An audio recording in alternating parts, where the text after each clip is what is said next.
하나님은 죄를 짓고 벌을 받아서 고통 중에 있던 이스라엘 백성이 회개하자 하나님께서는 여선지자 드보라를 사사로 세우십니다. 그리고 하나님은 바락을 군대 지도자로 세워서 이스라엘을 구원하십니다. 바락은 위대한 직분을 받은 겁니다. 그러나 바락은 하나님의 권능을 믿으면서도 하나님이 나와 함께 하시고 나를 도와주신다고 하는 하나님의 은혜를 믿지 못했습니다. 연약한 믿음이죠. 그래서 바락은 자기 혼자 담대하게 하나님 말씀대로 드보라가 전해준 하나님 말씀대로 싸우러 나가지 못하고 드보라가 함께 가야만 가겠다고 하는 사람을 의지하는 믿음을 보여줍니다. 그래서 드보라가 함께 가죠. 그래서 그들은 전쟁에서 승리하게 됩니다.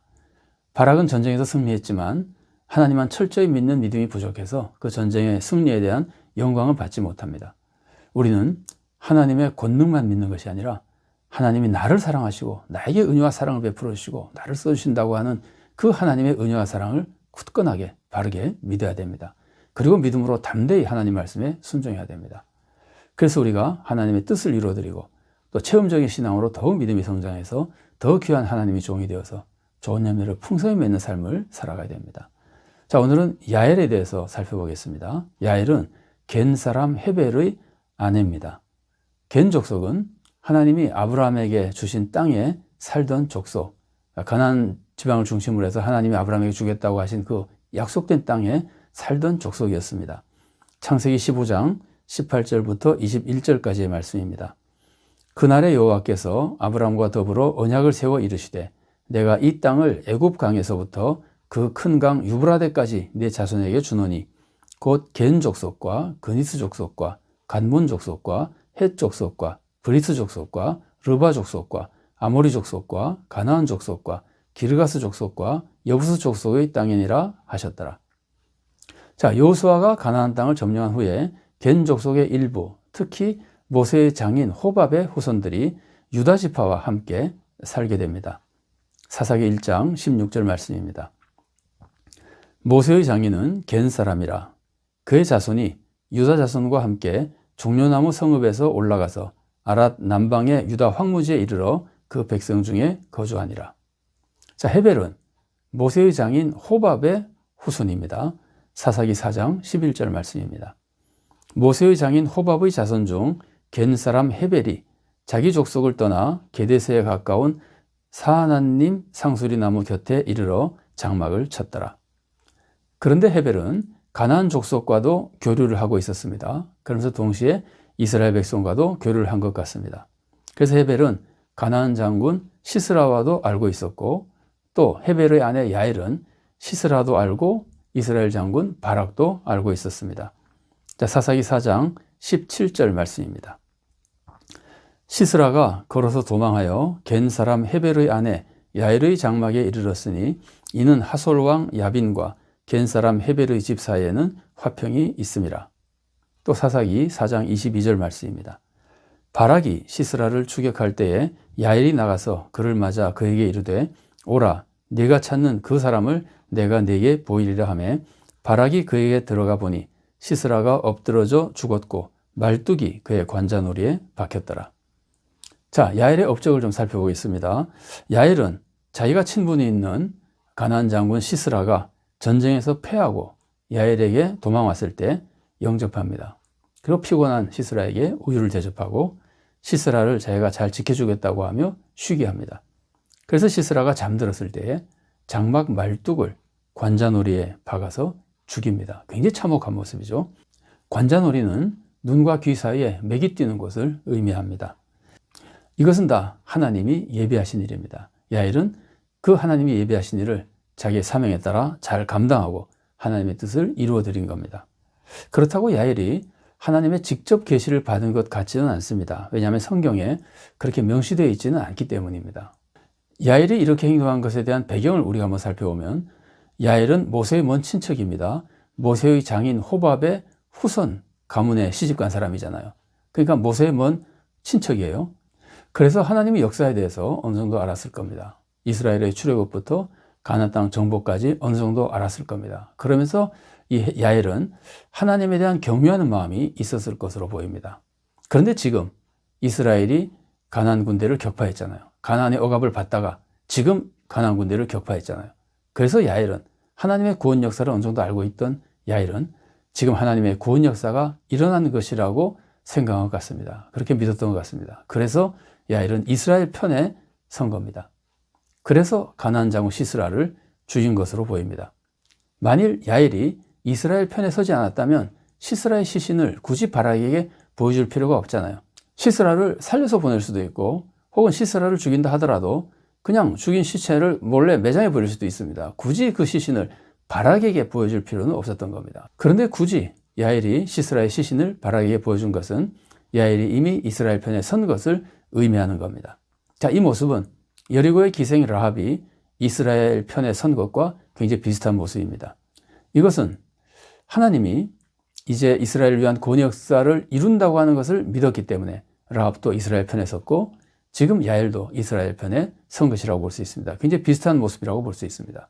하나님은 야일을 쓰시고 그리고 야일에게 전쟁 승리의 영광을 허락해 주셨습니다. 자, 그런데 야일은 어떻게 이룰 수 있었을까요? 첫 번째로 생각할 수 있는 것은 하나님에 대한 믿음입니다. 물론 야일이 하나님을 믿는 신앙생활을 얼마나 잘했는지 그것은 불분명합니다. 신실하게 이스라엘 백성처럼 신앙생활을 했는지 그건 불분명합니다. 다만 지금 하나님이 이스라엘을 구원하시는 것에 대해서는 믿은 겁니다. 깨닫고 믿은 겁니다. 그래서 하나님 편에 선 겁니다. 그리고 야일은 지혜가 있는 여인이었습니다. 야일이 시스라와 싸우기는 어렵습니다. 아무리 지친 장군이라 하더라도 시스라는 유명한 장군이잖아요. 그래서 야일은 지혜롭게 시스라의 경계심을 다 풀어주고 시스라를 잠들게 만듭니다. 이때 야일이 거짓말을 했지만 이 거짓말은 라합의 거짓말과 비슷합니다. 연약한 인간이 자기를 보호하고 또 하나님의 뜻을 이루어드리기 위해서는 연약한 인간의 지혜로 감당할 수 없어서 부득이한 거짓말이라고 볼 수 있고 어떻게 보면 정당방위와 비슷한 거짓말이라고 볼 수 있습니다. 그리고 야일에게서 또 한 가지 위대한 모습은 용기입니다. 시스라가 잠이 들었지만 강한 장군입니다. 여인 혼자서 살해하기가 쉽지 않습니다. 그러나 야일은 담대한 용기를 가지고 시스라를 죽인 겁니다. 야일의 이런 믿음과 용기는 바락의 불신과 두려움과 크게 대조됩니다. 바락은 혼자 전쟁하러 가지 않겠다고 합니다. 사실 이것은 바락이 혼자 가는 거 아닙니다. 10,000명이나 되는 군대와 같이 가는 겁니다. 다만 자기 혼자 지도는 못하겠다는 뜻이죠. 지도자로 꼭 드보라와 같이 가야만 가겠다는 거죠. 바락은 이렇게 담대한 믿음이 부족합니다. 용기가 부족합니다. 그러나 야일 보십시오. 야일은 완전히 혼자서 시스라라고 하는 적장을 죽이는 겁니다. 담대한 용기, 대단한 용기죠. 그래서 야일은 바락과 대조되는 믿음과 용기를 보여주고 그래서 전쟁 승리의 영광을 하나님께서 야일에게 내려주신 겁니다. 야일은 믿음과 지혜와 용기와 결단으로 시스라를 죽이고 영광을 받습니다. 바락은 믿음이 부족하고 용기가 부족해서 전쟁에 이기고도 적장을 죽이는 영광을 야일에게 뺏기게 되는 겁니다. 여기서 우리는 하나님의 섭리를 생각해 볼 수 있습니다. 하나님은 약한 자를 쓰십니다. 하나님의 영광을 위해서 또 인간의 교만을 막기 위해서 하나님의 약한 자를 쓰십니다. 한 여인이 가나안의 군대 장관을 죽이게 만드십니다. 이것은 오직 사람의 힘이 아니라 하나님의 역사였다는 것을 보여줘서 하나님만 영광 받으시는 모습입니다. 그리고 하나님의 섭리 중에 하나님은 예비하셔서 이를 이루신다는 겁니다. 하나님은 모세의 친척으로 믿음으로 응답할 만한 여인을 예비하셨습니다. 시스라와 친분 있는 여인을 예비하셨습니다. 하나님이 이렇게 예비해서 쓰시는데 이때 야일이 하나님의 섭리에 응답을 해야지만 믿음으로 응답을 해야지만 그 모든 일이 이루어질 수 있습니다. 그래서 야일은 하나님은 하나님의 섭리 속에 예비하시고 예비된 여인 야일은 믿음과 담대함으로 응답해서 하나님의 구원 역사에 동참하게 되는 겁니다.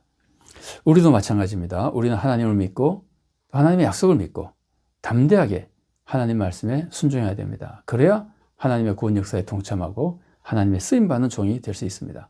나는 부족합니다. 그러나 하나님은 신실하신 분이고 사랑과 은혜와 권능이 충만하신 분입니다.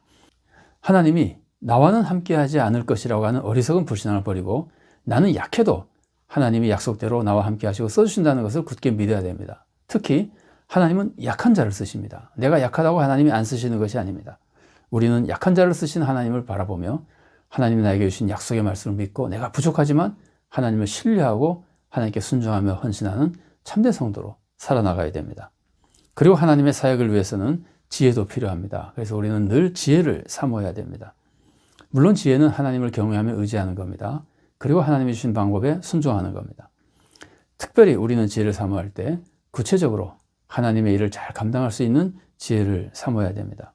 예수님도 제자들을 선교하러 파송하실 때 지혜를 가지라고, 지혜롭게 사역하라고 제자들을 지도하신 적이 있습니다.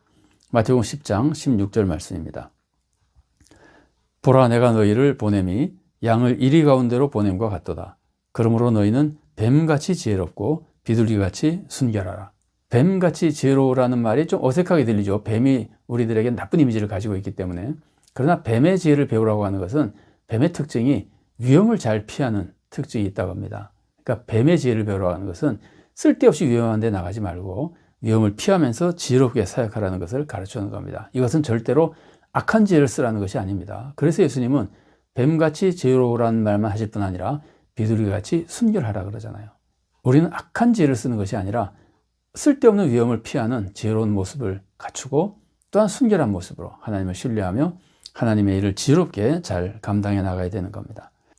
우리는 하나님을 믿고 따라야 됩니다. 인간관계에 이끌려서 하나님을 배신하면 안 됩니다. 야엘이 가난한 사람들과도 친분이 있잖아요. 시스라와도 친분이 있잖아요. 그러나 하나님의 섭리를 깨달은 다음에는 인간관계에 대한 애착을 다 끊어버리고 시스라를 죽이잖아요. 그러니까 인간관계에 끌려서 하나님을 배신하면 안 됩니다. 하나님을 따르는데 최우선을 해야 됩니다. 그리고 믿음만이 아니라 지혜도 가지고 용기도 가지고 순종하고 헌신해야 됩니다. 그래서 우리가 하나님의 뜻을 이루어드리고 하나님으로부터 상급을 받고 상급받는 대로 더 크게 하나님을 섬기고 세상을 섬기며 구원 역사를 이루어가는 좋은 성도로 살아갈 수 있기를 바랍니다.